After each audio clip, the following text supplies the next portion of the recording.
लेते हैं exercise number 1 का क्वेश्चन नंबर 11 है ना।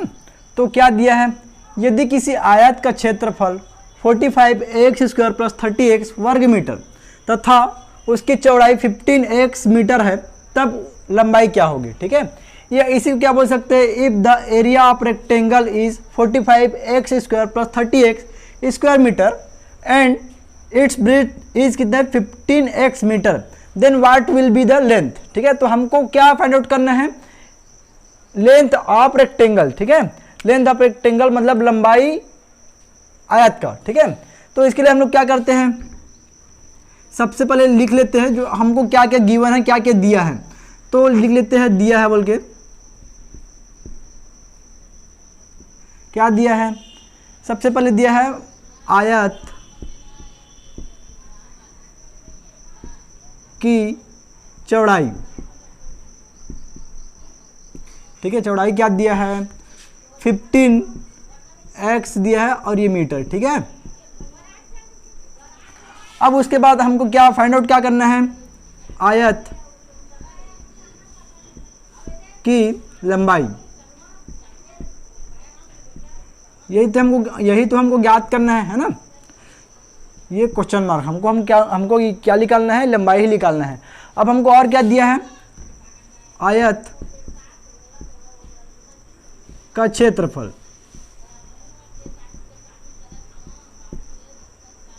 आयत का क्षेत्रफल कितना दिया है 45x² + 30x। ठीक है, अब इतना करने के बाद हमको क्या करना पड़ेगा, आपको मालूम होना चाहिए कि आयत का क्षेत्रफल का फार्मूला सूत्र क्या होता है। ठीक है, तो आयत के क्षेत्रफल का फार्मूला क्या होता है, लंबाई गुणा चौड़ाई। ठीक है, ये क्वेश्चन तभी बनेगा जब आपको आयत के क्षेत्रफल का फार्मूला मालूम होगा। ठीक है, अब यहाँ पे क्या होगा, जो है हम उसको लिख देंगे 45x² + 30x। ठीक है, उसके बाद क्या करते हैं, लंबाई की जगह में हम लोग लंबाई ही लिख देते हैं। ठीक है, अब देखो हमको चौड़ाई तो दिया है ना, चौड़ाई कितना दिया है 15x, ये इक्वल टू कितना हो जाएगा, जो दिया है फिर से उसी को लिख देंगे 45x² + 30x। देखो यहाँ पे मैं कुछ नहीं किया हूँ, केवल जो हमको गिवन डाटा है जो दिया हुआ है ना, जो हमको मतलब चौड़ाई दी हुई थी हम उसको यहाँ पे क्या कर दिए, पुट कर दिए। ठीक है, अब इतना करने के बाद हम लोग क्या करेंगे, हमको क्या फाइंड आउट करना है, लंबाई है ना, आयत की लंबाई। तो हम लोग क्या करेंगे, लंबाई को अकेले रखेंगे, मतलब कहने का मतलब ये है कि इस 15 को पक्षांतर करेंगे, साइड चेंज करेंगे, तो क्या हो जाएगा, देखो ये लंबाई। ठीक है, और जब भी ऐसा रहता है कि इंटू गुणा का साइन रहता है तो हम लोग क्या करते हैं, देखो 45x² + 30x और वो क्या हो जाता है, डिवाइड हो जाता है 15x, ये डिवाइड हो जाता है। ठीक है, जब भी ऐसा गुणा का साइन रहता है और हम लोग जब साइड चेंज करते हैं तो क्या हो जाता है, डिवाइड बाय में आ जाता है ना, ये क्या हो जाता है, डिवीजन हो जाता है, ये बोल सकते हैं। अब इसको क्या कर सकते हैं हम लोग, लंबाई बराबर क्या हो जाएगा, मैंने आपको बताया था जो एग्जांपल मैं डिवीजन लिया था उसमें है ना, कि हम लोग क्या कर सकते हैं, इस 15x को इसके भी नीचे में लिख सकते हैं, इसके भी नीचे में लिख सकते हैं, मतलब इन दोनों के डिनोमिनेटर में हम लोग लिख सकते हैं। तो क्या हो जाएगा 45x² और कितना हो जाएगा 15x प्लस क्या हो जाएगा, ये 30x डिवाइडेड बाई कितना हो जाएगा 15x। ठीक है, इतना करने के बाद आपको क्या करना है, आपको देखना है, आपको ऐसे कटाते बनता है, कैंसिल आउट करते बनता है, तो आप बिल्कुल कर दीजिए, बिल्कुल बनेगा आपसे। देखो है ना, देखो ये यहाँ पे एक x है और यहाँ पे कितने x का स्क्वायर है, मतलब ये 2 बार है यहाँ पे है ना, तो ये जो मैं जो इसका स्क्वायर है उसको ऐसा मतलब कैंसिल आउट कर सकता हूँ। यहाँ पे क्या बचेगा, केवल x बचेगा। अब देखो ये क्या हो जाएगा, 15 × 15 ये और 15 3 बार में चले जाएगा ये। ठीक है, अच्छा कटाते हैं, फिर इसमें क्या करेंगे हम लोग, x और x कैंसिल आउट हो जाएगा, यहाँ पे कितना बचेगा 15 × 15 15 दूनी 30। तो अपने पास बचा क्या, देखो बचा क्या है, लंबाई बराबर, देखो यहाँ पे क्या बचा है 3 और क्या बचा है इंटू x, मतलब ये x हो जाएगा और क्या हो जाएगा यहाँ पे कितना बचा है केवल और केवल 2। ठीक है, यही क्या हो जाएगा आपका आंसर। या फिर आप लिख सकते हो लास्ट में, अतः आयत की लंबाई कितनी होगी 3x + 2 मीटर। ठीक है, यही क्या है आपका आंसर। ठीक है, तो इसी प्रकार से हम लोग क्या देखते हैं, आपका एक लास्ट क्वेश्चन बच गया है इस एक्सरसाइज में, क्वेश्चन नंबर 12 है ना, तो उसको हम लोग देख लेते हैं। तो अब हम लोग देखते हैं क्वेश्चन नंबर 12 क्या दिया है। 20x इकाई लंबाई का एक रेखाखंड ए बी है जिसे 2 बराबर भागों में बांटना है, तो प्रत्येक भाग की लंबाई क्या होगी, या इसे हम लोग क्या बोल सकते हैं, a line segment A B whose length is 20x unit is to be divided into 2 equal part, what will be the length of each part बोल रहा है। ठीक है, तो यहाँ पे हमको क्या करना है, देखो इसको सॉल्व करने हल करने से पहले हम लोग क्या कर लेते हैं, थोड़ा समझ लेते हैं ताकि आपको बड़े अच्छे समझ में आए। देखो यहाँ पे क्या बोल रहा है, 20x इकाई लंबाई का एक रेखाखंड ए बी है, तो रेखाखंड देखो ये क्या है, एक रेखाखंड है जिसका नाम क्या है ए और बी, यही बोल रहा है ना, रेखाखंड ए और बी है। ठीक है, अब इसकी लंबाई कितना है, लंबाई कितना दिया है 28x इकाई, ये 28x इकाई। ठीक है, अब क्या बोल रहा है, इसी को ये जो रेखाखंड है इसे जिसे 2 बराबर भागों में बांटना है। अब 2 बराबर भागों में बांटना है मतलब क्या करूंगा मैं, 20 से ही क्या करूंगा, उसको काटूंगा या फिर बांटूंगा ऐसा करके। ठीक है, तो क्या करूंगा मैं यहाँ पे एक और ये मान लेता हूँ, ये काटन बिंदु है ना, तो सी मान लेता हूँ। ठीक है, तो ये भी देखो अब ये और ये दोनों बराबर होगा। ठीक है, तो हम लोग थोड़ा सा लिख लेते हैं कि माना ए बी को सी 2 बराबर भागों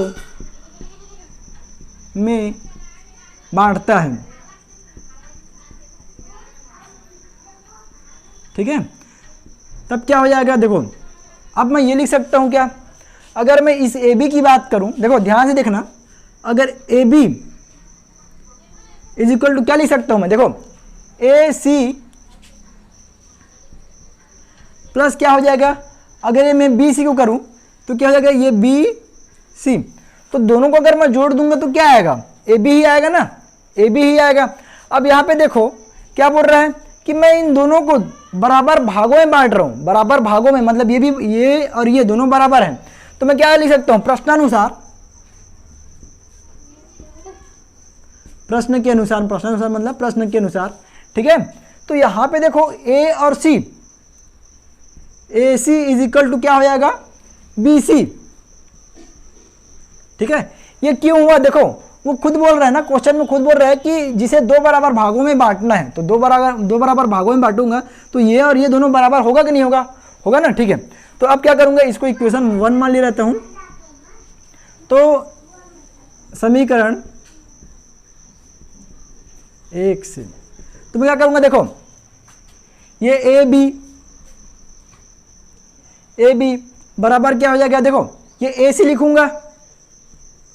अभी बी सी की जगह मैं क्या लिख सकता हूं, देखो बी सी की जगह मैं क्या लिख सकता हूं, ए सी लिख सकता हूं, क्योंकि देखो ये ए सी और बी सी बराबर है, तो इसलिए मैं क्या करूंगा, ए सी।